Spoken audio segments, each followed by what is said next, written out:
Welcome, welcome once again to the Radical Imagination. I'm your host, Jim VRETTOS. American public health and higher education has often been placed in the forefront of the country's larger economic, political, cultural, and moral struggles.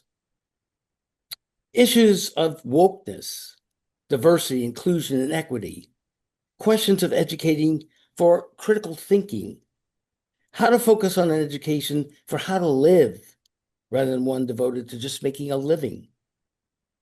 The free speech movement of 1964-65, the fight to save our democracy in the face of a rising fascism and authoritarianism, funding battles and tuition costs, boycott and divestment questions, anti-war student protests against Vietnam, of course, in the past, and the Palestinian-Israeli conflict today, are just a few reminders of how central higher education has been to these and many other national struggles, past and present.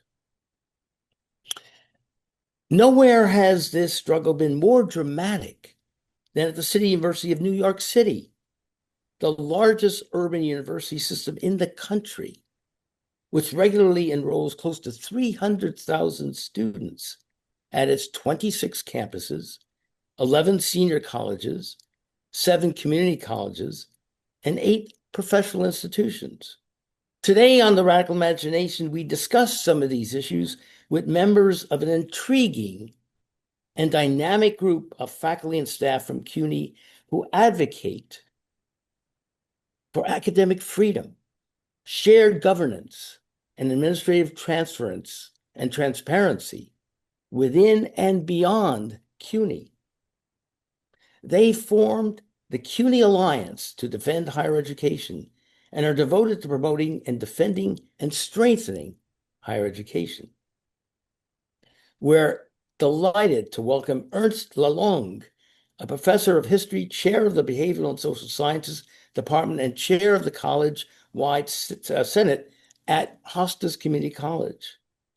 Sarah CHINN, a professor in the Department of English at Hunter College, who currently serves as chair of the Hunter College Senate, and Beth Evans, an associate professor and librarian at Brooklyn College.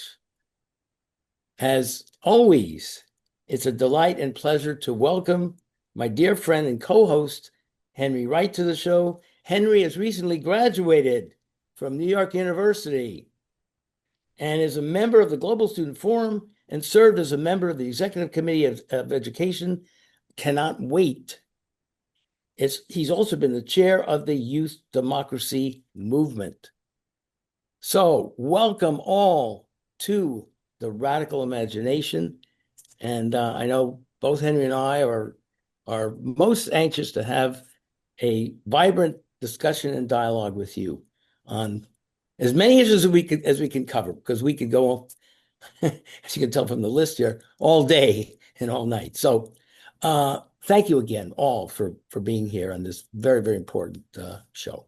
Thank you for having us. So Henry, how should we start here? What would be your first question?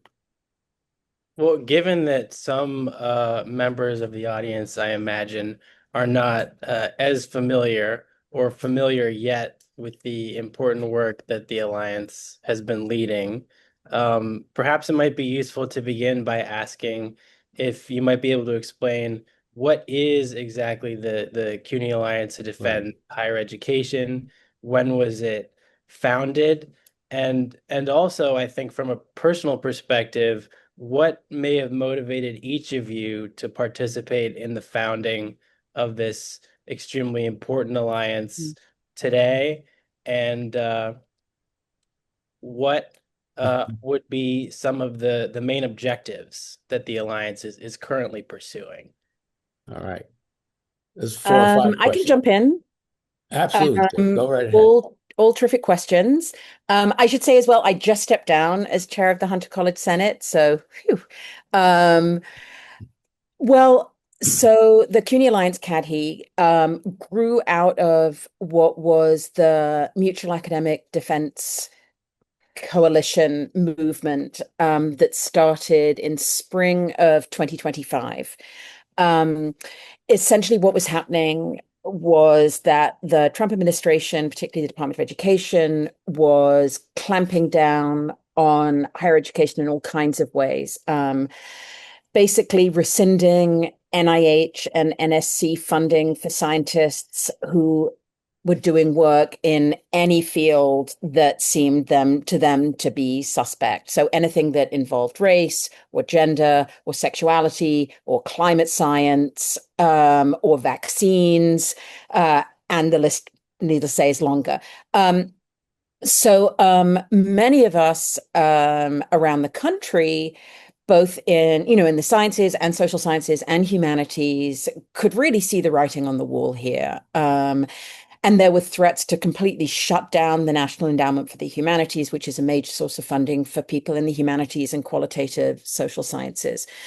So initially I want to say late April, early May of last year, Rutgers University members, faculty at Rutgers University put together a resolution in their Senate to form one of these mutual academic defense coalitions, MADC. And it just so happened that I was in an event at Hunter with some colleagues, and we were talking about it. And I said, oh, well, we should do something like that at Hunter. And since I was chair of the Senate, I could actually make that happen. And I was also serving at the time on the University Faculty Senate, which is the CUNY-wide faculty senate. And we have a listserv of faculty governance leaders that is maintained by ERNEST. And so I just started talking about it and saying, we're doing this thing. I don't know if other colleges want to do it. Here's the text of our resolution. Please feel free to take it, change it, adapt it any way you like.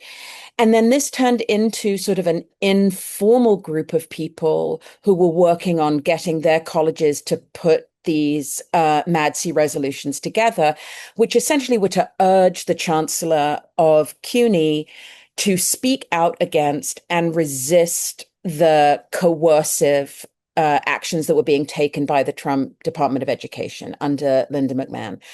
And from that, I think CADHE really formed, that we realized we needed to work together in a more consistent way, as these attacks on higher education were clearly not going to go away. We'd also gone through a pretty tumultuous time at CUNY in terms of student and faculty and staff demonstrations against the attacks on Gaza that were being really clamped down upon. And so we were sort of thinking about academic freedom, freedom of speech, and the kind of work that shared governance in higher education can do to fight the constraints that we were facing, both actual and potential. And then it turned out that these needs did not go away, that it did not get any better, either at CUNY in general, in specific, or in higher education in general. So I think that's sort of, I don't know, Beth and Ernest, if you want to add more, that to me is sort of the large brushstrokes of how we got together. Yeah, that's our narrative. And just a correction, Jim, it's Yalongo is the last name, but Sorry. you join a long list of distinguished people who have never gotten it right the first time. Next time, LALONG. Got it. Yalongo, yeah. So I think what is also important to add to that story is that the core group of the CUNY Alliance are both members of the University Faculty Senate or college senates, or they don't sit on local or university governing bodies, but are cognizant of the fact that we do need to have an organized intervention in specific instances as necessary. And what we have become through trial and error and just what works has, at least in my opinion, my colleagues may have different opinions, we've become simultaneously a group that speaks on our own to issues that the group wants to take a public position on, and then we mail those communications to our university leadership, and put it on our website.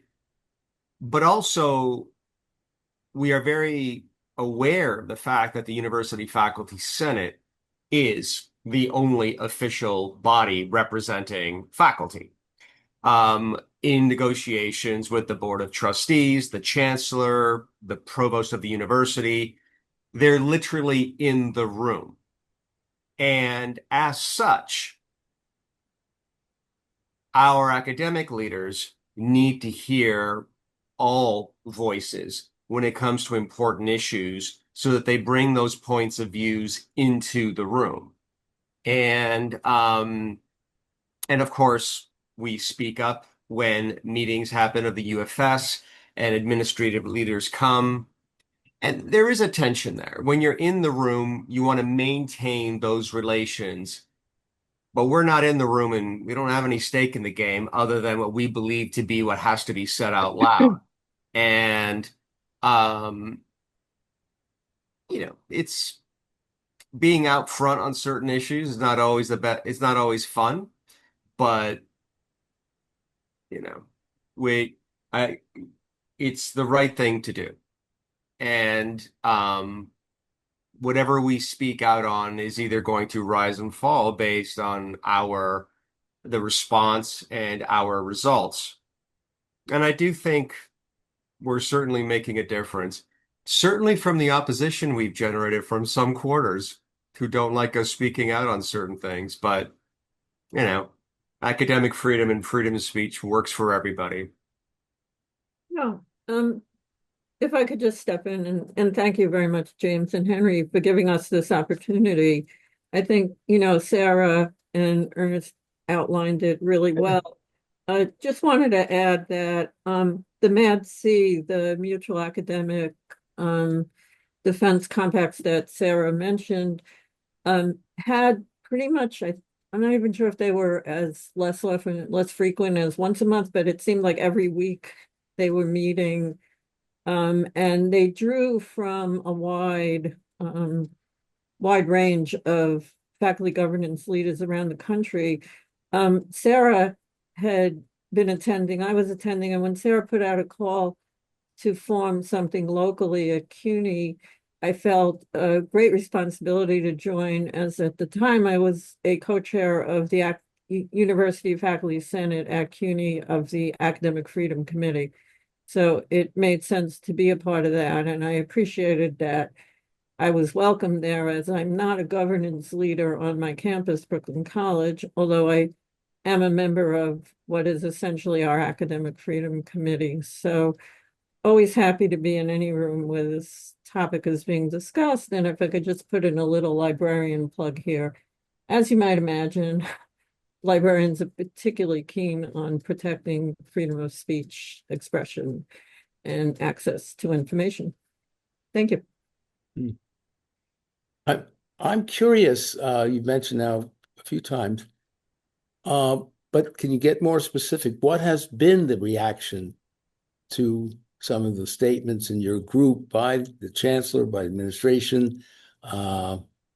Ernest, you talked about how it's not always a happy journey here. So tell us about those happy / somewhat unhappy journeys, interactions you've had, and what seems to be what is it inevitable? Is it the conflict, structured into the relationships, the organizational structure, or how can we reach out and bring about a more harmonious voice, again, faculty and students?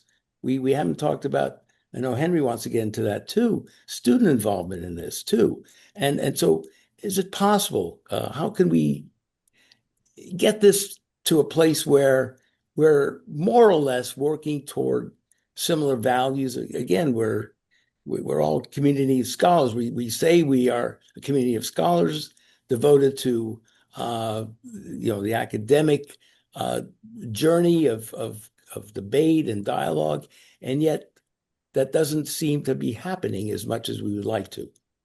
So what has been the reaction to your group? It's been a mix. A mix, It's been a mix. I imagine. The chancellor's strategy has mostly been silence. So we will write to him or copy him on a resolution, or even leave phone messages with his executive assistant, and it's nothing. And this of his strategy is like, if he ignores us, he hopes we will go away. And I think that it's been pretty clear that that's not going to happen. Similarly, the University Council has just, like, there were supposed to be meetings with faculty governance leaders. It was just cancelled, and just like, no, sorry, we're not going to do this. Even when we had really specific questions about a university-wide training for Title VI, which is about discrimination on the basis of race and national origin in higher education. And it was a video training that was extremely problematic in terms of academic freedom, in terms of shared governance, in terms of freedom of expression outside of the university. Other administrators have responded, but not really done anything. So, there are a few times that we've had some response and even positive action. I was waiting, Sarah, you said it was a mix. I was waiting for there's not much. Actually, no, there's no. Well, the mix is either ignoring us or responding and doing nothing. That seems to be mostly the mix. I mean, other people can maybe say more positive things. I mean, I think, look, Jim, the idea that we are all a community of scholars, unfortunately, is not a belief really that academic administrators hold, right? For them, particularly in public institutions, they have to deal with, CUNY City Council, the mayor, state legislature, the governor, federal administration, right? And so for them, and I think this is particularly true of our chancellor at CUNY. Not every college president or university president is like this, but I think our chancellor, the path that he's chosen is one that he sees as being of least resistance. So he testified about this time last summer, actually, in front of the House subcommittee on, I think it's education and workforce development, something like that. And, when he was asked, and it was about anti-Semitism on college campuses. And basically, when he was asked, what are you doing about anti-Semitism, rather than saying, this is kind of a ginned up charge by the Republican administration and the Republican Party to delegitimate public education and to provide cover for defunding public education and attacking any kind of academic freedom or integrity. Instead, he said, we're hiring more cops and we're firing faculty. That was his answer. And I think that was because he felt like he believed that that was the answer they wanted and that would keep him the most out of trouble. Yeah. That's pretty problematic for us. Yeah. The answer for us is not to arrest our students for demonstrating. It's not to fire our faculty for speaking out of turn, right? It's to defend the role of higher education, particularly public higher education, as a public good, as an engine of democracy, of social mobility, which CUNY absolutely is, and as an advocate for faculty. And that was completely absent from all of his testimony, even though CADHE plus the CUNY union, which represents faculty and some staff, had said, you need to stand up for us. You need to stand up for the principles of higher education. And he completely fell down on the job.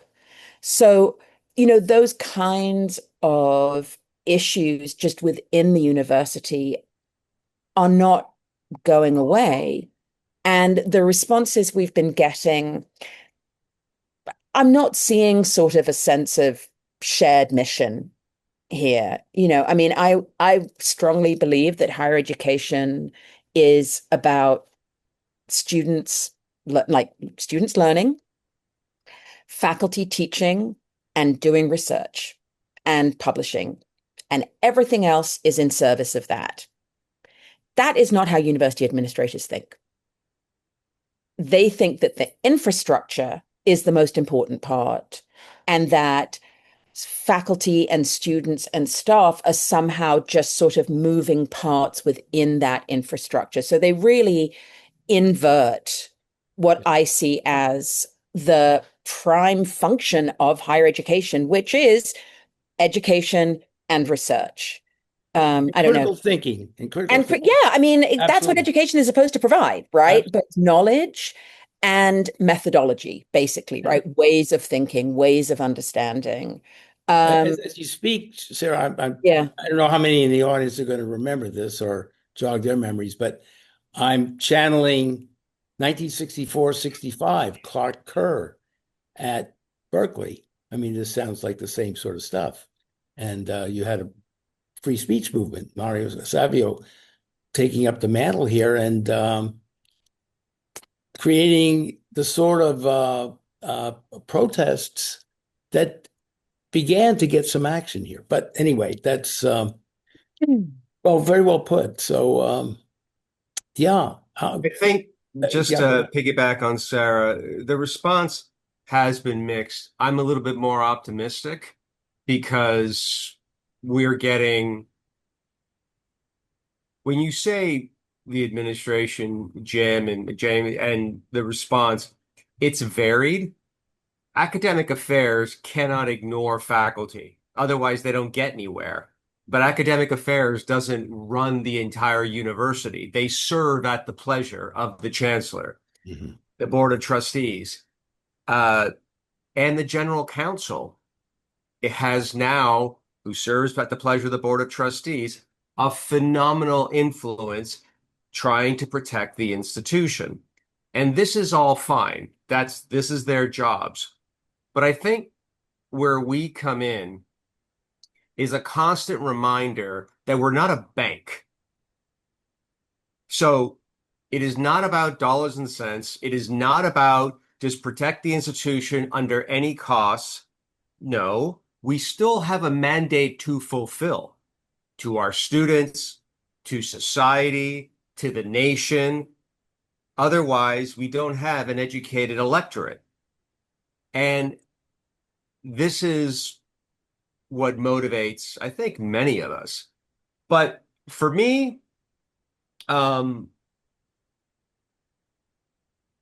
get the impression that the constant push that we're not going away, that we're going to keep bringing stuff up. For instance, if you ask us, if you mandate the fulfillment of a Title VI training, which has been rather thoroughly shown to be problematic and frightening faculty from having any controversial ideas in the classroom or at a political demonstration or online for fear of being anonymously reported on, doesn't affect me because I have tenure. It's the junior faculty and the adjuncts that are never going to bring up anything controversial. And you may or may not know, but adjuncts and junior faculty are a significant chunk of the teaching force at CUNY. Great majority. So these are, these are issues which, while we recognize how politics works, how capitalism works, we're not asking for unicorns and lollipops for breakfast.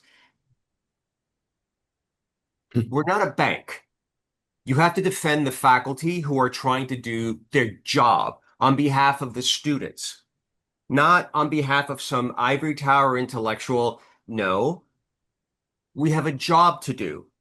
And in the university, we are supposed to be protected by our leaders whilst raising money, and et cetera, et cetera, et cetera.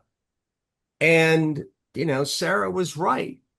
We do have to, I would like to see the ability of walking and chewing gum a little bit more, which is Yes, we understand the moment that we live in, but higher education has a purpose. So let's address the concerns you have without undermining our point Right. of existing.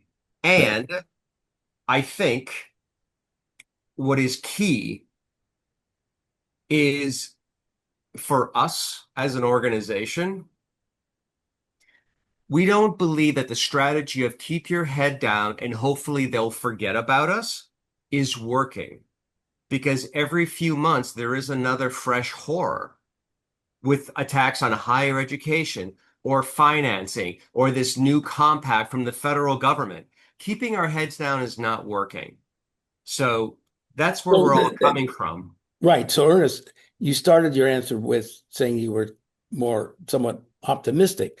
And I'm optimistic about you and the group too, that you're Yeah. having tenacity, you're going to do this. So what are you specifically optimistic about as you go on with your struggles? Specifically, Yeah, I think personally, I'm not going to speak for anyone else, but I think personally, we are moving the strategy of engagement between faculty and administration beyond let's just get along to get along because we have a common and higher enemy that is coming for us all. No, I'm of the personal opinion that nobody ever negotiates with anyone because it's polite. yep, There is no union on the planet that ever got anywhere simply by asking nicely. There is no advocacy group that ever got anywhere simply by saying, I think this is the right thing to do. yeah, So somebody has to stand up and say, where on a CUNY campus can you legally protest what is happening in Gaza without being arrested? yeah, Point to the policy, share it with the faculty and students so we establish a transparent process of peaceful, civil, public demonstration yeah. as opposed to scare tactics. And going back, so my optimism is A, we're moving that strategy of engagement. B, it is impossible for administrators to ignore the loudest amongst us because they want to have good relations with faculty. And if they come to a meeting where faculty are in the majority, like at the UFS, people are going to ask questions. And Jim, I don't want you to think that this is some people are not standing up and they're being impolite and they're asking completely off the wall questions. The questions that are being asked by faculty are quite literally, where can we legally protest in a peaceful fashion? Please point Sure, that's the to the case. Yeah, policy. yeah, Where in the CUNY guidelines are you mandated to take action against me if I attend a peaceful political protest off campus or to survey my social media? When I yeah. took this job, what paper did I sign that said you have a right to survey my freedom of speech? I would like to know. And Jim, I'm telling you, we've asked politely, repeatedly, have yet to receive an answer. I'm literally asking for a website link, and they can't provide it. Well, as you know, as we all know, time is of the essence here. As we all know, it's not that they're just going to come; they're there and are doing it. But but now Henry, as a student, as a graduate from the university, what should the student role be here? How do you perceive? How would you like to work uh, with this organization? It's interesting that you raise that because the student movements, from what I've seen, both locally and internationally, have faced a number of very similar issues. The first of which certainly echoes with us, is exclusion from some of the ongoing conversations about the defense of academic freedom, both within universities and between universities. From what I've seen personally, it seems that many of the education stakeholders who are active in the space have sought out spaces and discussions with those who are in a similar role than them. And that includes students and faculty and administrators.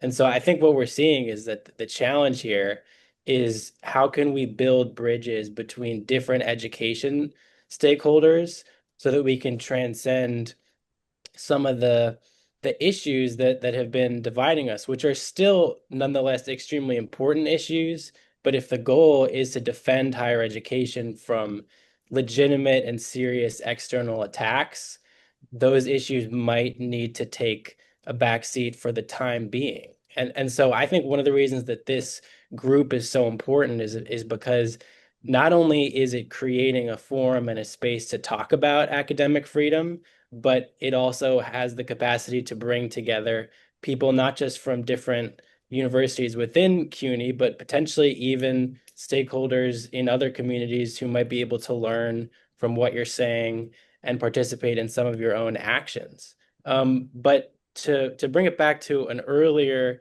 question, from what you have said so far, it seems that you are looking at this issue through the lens of two really important concepts, which may merit some discussion on their own.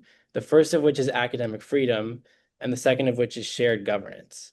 And so just for those audience members who are not as familiar with those concepts, would it be possible to explain what is academic freedom to you? How is it a lens that you're using to understand these issues? And is it related to shared governance? And what is shared governance? Can we think about these ideas together? And that I think that might be useful for some who are eager to learn about how you're thinking about it based on your own experience organizing and in your own research. Beth, you want to take the academic freedom one for obvious reasons? Sure, thank you. I also want to put in a little bit here related to students, because academic freedom is understood as something that applies to faculty primarily. Although if you look at the AAUP, the American Association of University Professors, documentation on what academic freedom is and the history of incidents where it appeared that the freedom of faculty to teach as they choose, when there have been incidents of violations against that, they, it goes back well, nearly 100 years in our country. And, but it is understood that students as well as faculty have academic freedom. For the students, it's probably a little more concise. The students, it's understood they have a right to learn. And for faculty, they have the right to express themselves in the classroom, through their research, and in the public sphere. And I did want to talk about something where you can see what happens between students and faculty related to what Ernest was describing earlier as the Title VI conversation. I think Sarah touched on it as well. Title VI training was demanded. It was a module was sent out to faculty at CUNY in the spring, and one thing that was particularly troubling, well, a couple of things. It was troubling because it seemed to contradict CUNY guidelines, and it also drove a division, I think, between faculty and students, in that its final dictate to students who might feel uncomfortable in the classroom was to take it immediately to a CUNY portal, which bumped it right over to the Office of Civil Rights. I'm not getting the title right, but it bypassed the instructor with whom the student may have had some issue. It bypassed the department, it bypassed chair, it bypassed deans, and it went right to CUNY legal. And we all felt that that was incredibly problematic in two ways, because if a professor is teaching within his, her, or their discipline and presents information that's well supported by the discipline, and a student in the class feels uncomfortable and then reports that as harassment because the student was made uncomfortable, you can ask any faculty member who would say, but the purpose of education to some degree is to shake your thinking up. I mean, that's what critical thinking is. It's about hearing more information than you come into the institution with and processing it and trying to figure out, how does this make sense in terms of what I actually see and what's going on in the world? And so this whole issue around discomfort, where students might argue, my academic freedom is being violated because I can't sit in that classroom and hear these things, so I don't have the freedom to learn, would be countered by faculty who are saying discomfort to some degree is what happens when you receive an education. And so the academic freedom to present the common example given is that if you're teaching a biology class and you're covering what's accepted in the discipline as evolution, you shouldn't need to also plug in their creationism. And, you know, if the government takes a point of view that teaching creationism has to be a part of a curriculum, then we're really in trouble because the government is not working with experts in a discipline in determining, you know, the government, it's not their role to determine what should be happening in the classroom. And then it becomes a bigger issue when faculty are outside of the classroom, as happened particularly on my campus at Brooklyn College, and in settings where there's protests going on and people taking particular positions, and the faculty are called up on their involvement in that situation. And as Ernest said earlier, it's particularly a problem for vulnerable, untenured, or adjunct faculty. So academic freedom is an expectation, and it is actually in the preamble to the CUNY, PSC CUNY, our union. It's in the preamble to our contract. And so we, particularly in CUNY, expect that our academic freedom will not be violated.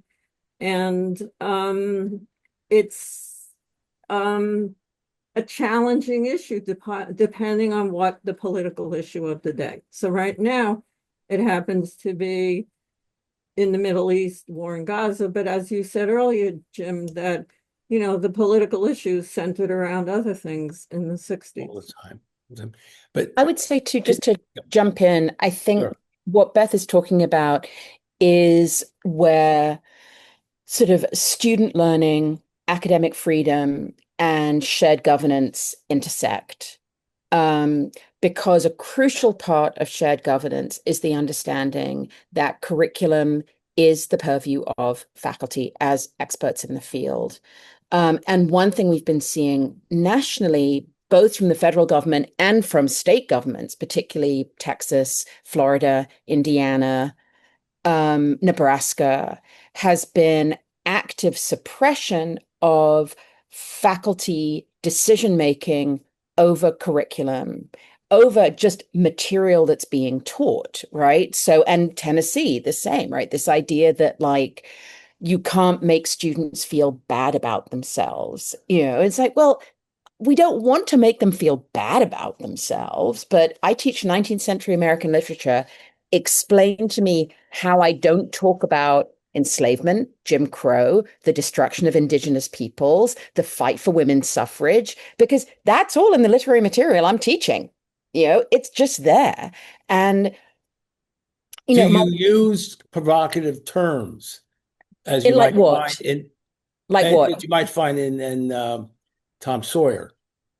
Oh, you mean like in Huckleberry Finn, like the N Yeah, word? Huckleberry Finn. No, I won't. I won't. Okay. We'll just say N. Yeah. And in Okay. fact, there's a really terrific podcast by Caritha Mitchell in the C19 series. C19 is the Association for 19th Century American Literary Scholars, where she talks about, you know, the use of the N word as creating a hostile learning environment for students, Yeah. right? That and there's no need. right? So we'll talk about why is it in the text, and what is it that and it's not just Twain, right? I mean, if you're reading narratives by formerly enslaved people, that word is in there, being used, being hurled against them. And so to talk about, but that seems to me, I mean, that's really, a kind of minor issue, right? Because you get it out the way really easily.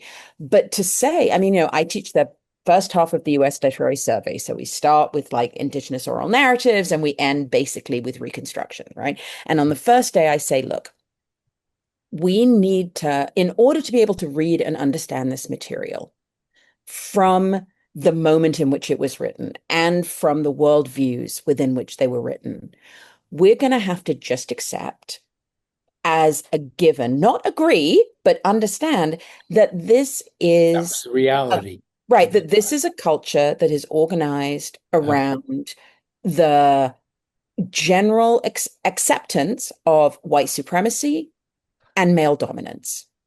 And we can see people pushing against it. We can see people reinforcing it, but it is just the thread that runs through from beginning to end. And so that will help you understand why these writers are saying what they are, because that's just in the water. So you kind of, it's not that you can't get upset about it. It's not that you can't get angry about it. But to a certain extent, we want to see how this is being expressed, how it's being articulated, not that it's being articulated, because that it's being articulated is just par for the course. Now, the political ramifications, etc. Exactly. There are lots of states in the United States in which I could not say that on the first day of class. Yeah. I'm just reading. Be severely disciplined for just saying that as a statement of fact on the first day of class. Can I just comment go on ahead. shared governance to finish up Henry's original question?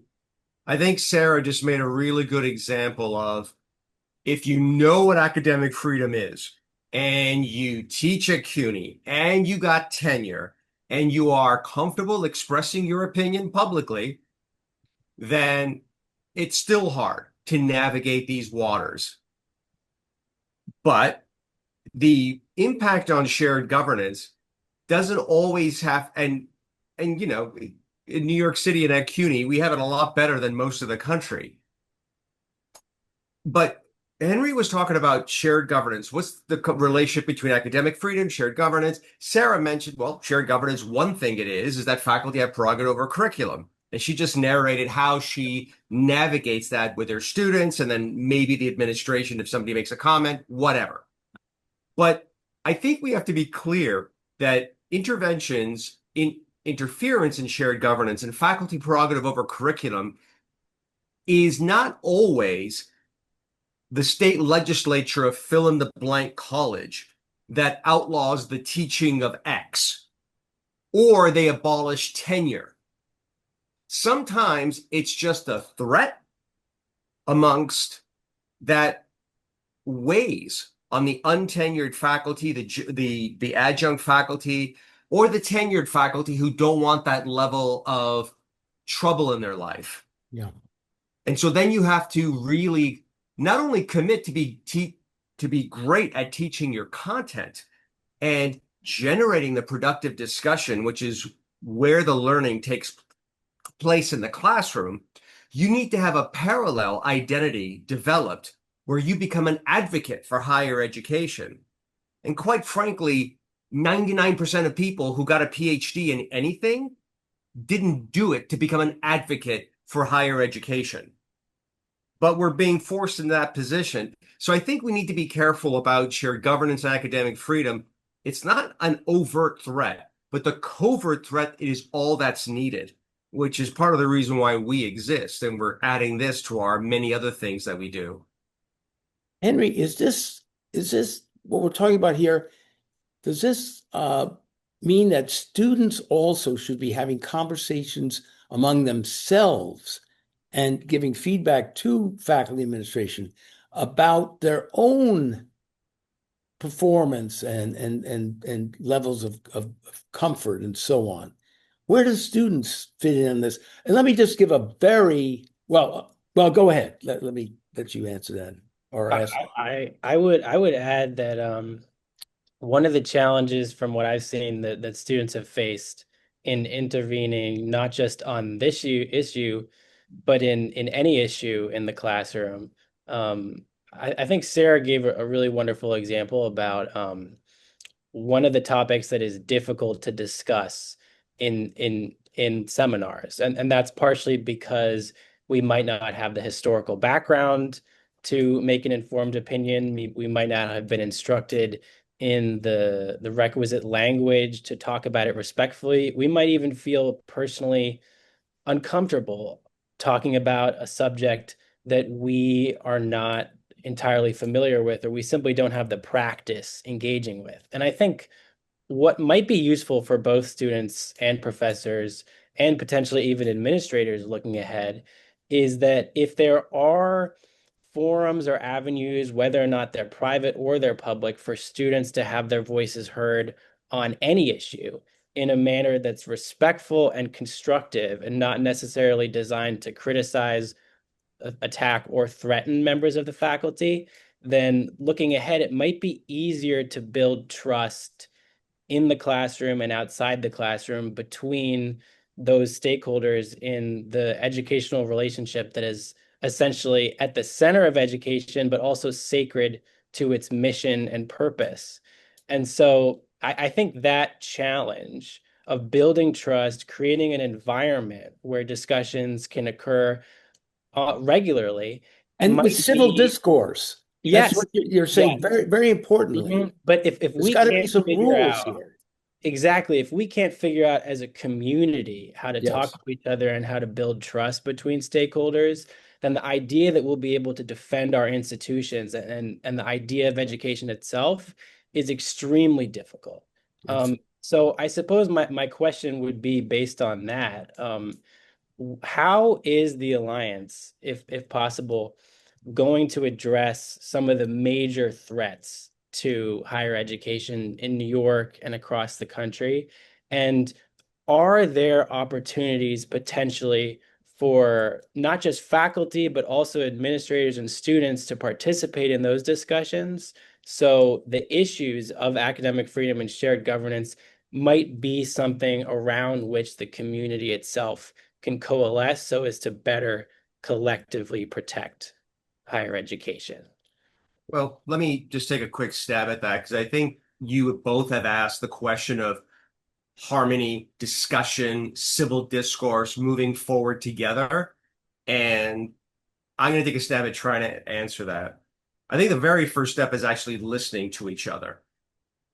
And far too often, there is a dismissal of the other side with these broad categorizations of if you hold this concern, you must automatically be this bad person that holds all these others. And no, that's not what's happening. And just to give you an obvious example, which is what we're in the middle of now, it is virtually impossible to have, at least in my experience, maybe others, to have a civil discourse over the policies of the state of Israel in Gaza and Lebanon and Iran, and for it not to degenerate into you are either an anti-Semite and pro-terrorist or the exact opposite. And it is amazing to me that in the academic community, we haven't found the ability to simultaneously have multiple ideas in our head and discuss them in purportedly an environment that protects academic freedom. I mean, there is no space where you can express concerns about the current prime minister of the state of Israel without being admonished for being in bed with Hamas and terrorism. Like that happens with some frequency or the exact opposite. And that is problematic because there are major issues going on here about crimes against civilians that are not being addressed on both sides. Moreover, there's the sheer sensitivity of people who feel that the spectrum of criticism of the actions of Benjamin Netanyahu in the mouths of some people do sound anti-Semitic and insensitive. Yeah. And I don't want to be in that camp, but I Yeah. don't think we should be silenced to have significant concerns about the policies of an individual, which does not speak to a people, however defined.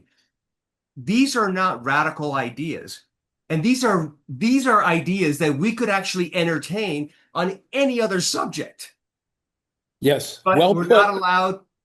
It is so inflammatory right now that you are inherently forced to be silent or pick sides, which are pick sides of people you may not feel comfortable being on the side with, because the other side you completely disagree with, and that isn't productive.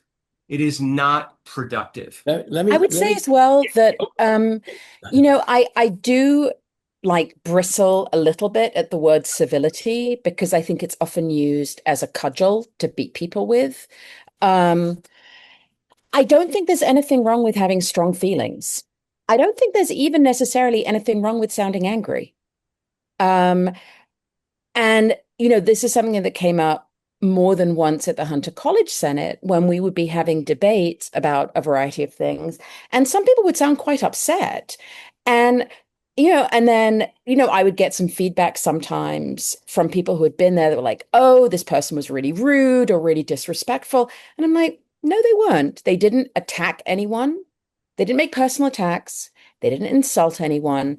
They just sounded exercised or upset or angry. And I think, the sort of language of civility can become quite bloodless, right? Well, Which is that we have to sort of talk about things in ways as though we have no stake in them. Well, I feel like I have a huge stake in the future of higher education, and I'm okay getting worked up about it. I totally agree. Totally, absolutely. Very briefly, just a ray of hope here. Combatants for Peace is an organization of Palestinians and Israelis who have had family members killed and suffered from the conflict, who are getting together and talking things through nonviolently. I've been involved now for several years, had them on the show. Let me also just very briefly, I know we're running out of time here, but I'm also very close with Avi Shalom, the Israeli historian, who's a visiting professor at Columbia, who was in class in the spring of 2025, when on the first class, as he was going over the syllabus, which included a discussion of the Nakba and as well as the Holocaust, he was confronted by, it was 4 protesters, mass protesters, who handed out anti-Semitic tropes. And he simply said, sit down, let's talk. That's what ERNEST is talking about. And they didn't, they wouldn't. And that's, I think we all agree that that's not proper. We can get angry, we can get upset, we can debate, we can dialogue, but that goes beyond the line. I know one last little point. Susanna, it's a big point, but Susanna Heschel at Dartmouth, Department of Religion there, she's been working for years with her colleagues in not only Jewish studies, but in Middle East studies. And they don't have the sort of confrontations and what you experience at Columbia. So there's ways of doing that. And I think we all need to do this, to think about how we can do it better. And okay, I needed to get that in. I'm sorry. Thank you for your patience on that. We do have a few more minutes. So Henry, Beth, do you have some final words here? And Henry, are your answers being addressed here? Because I know you'd like to get involved more with the Alliance, correct? They have been absolutely beautifully answered, Yes. as expected. And I'm really moved by your own personal dedication to these issues, because I feel the same way. I know so many other students and professors at other universities feel like this is a really important matter that really will affect not just their careers in academia, but their lives. So that really resonates, and that's really important. But looking ahead, just to potentially start to conclude this segment, what might be some of the the topics that you're thinking about now in the Alliance? And are there specific objectives or plans that you want to reach and achieve looking ahead, around which the group is going to organize? I mean, one thing we're looking at is the way that the federal government is really doubling down. So the most recent letter that came from the Secretary of Education about, that universities and colleges have to respond to questions that are, really slant. It's sort of like, asking a question that any way you answer it is going to make you look bad. So I think that's one thing we're really going to be working on. And obviously, we are one very small piece of the larger national picture here. There are a lot of organizations on the national level, the EDU Coalition, PEN America, Stand Together for Higher Education, that are working on these issues together, and that some of us are also members of. But I think, one thing that we've tried to do is really maintain a sort of multi-level approach. So we're talking about individual colleges in the CUNY system. We're talking about the university as a whole. We're talking about the state, about the governor. And then we're also talking about what's going on in the nation, because obviously we are deeply affected by that as well. So I think, we're meeting next week. So we'll see what we talk about. I think more specifically, in addition to the external, internally, there are unfinished items. For instance, is the university going to continue forcing faculty to take a training that makes them afraid to teach their discipline for fear of being surveyed, reported on and off campus? And after all the hullabaloo from last year, if no changes are made, we're going to continue highlighting that. That's A. B, there's always going to be any number of things that come out of the country that we would like our UFS to speak on, and we may end up doing some pushing in that regards if we feel that that isn't being addressed in a timely fashion. So nationally and internally, we keep on, like, we can't respond to everything. It's a small group of us, and we pick and choose our battles. Sarah is great on the national stuff. I'm crazy about the internal logistical shared governance stuff. And we just rock and roll. We pick our battles and go. And can we just rock and roll for the last minute to Beth? Beth, you get the last word here. Right. I just want to say that we have new leadership in the University Faculty Senate, and I'm looking forward to working with our new chair. I think that it's an opportunity for all of us to be hearing each other, listening more carefully. And just one final thing, Henry and I met at Scholars at Risk about was it 2 years ago, a year ago? And it was a conference designed around the idea that international scholars were really being threatened in their academic freedom. And I'm sure little did the organizers of that conference recognize, when they were putting it together to celebrate their 25th anniversary, that the country of greatest concern about academic freedom would be the United States. And so I'm really happy that he's in this and that we're all in this, working for retaining those freedoms. Absolutely. And thank you all so very much for being on this very, very important show. As people used to say in the 60s, keep on keeping on. All right. Take care. Thank you so much. We'll see you again. Thank you so very, very much. And all take care.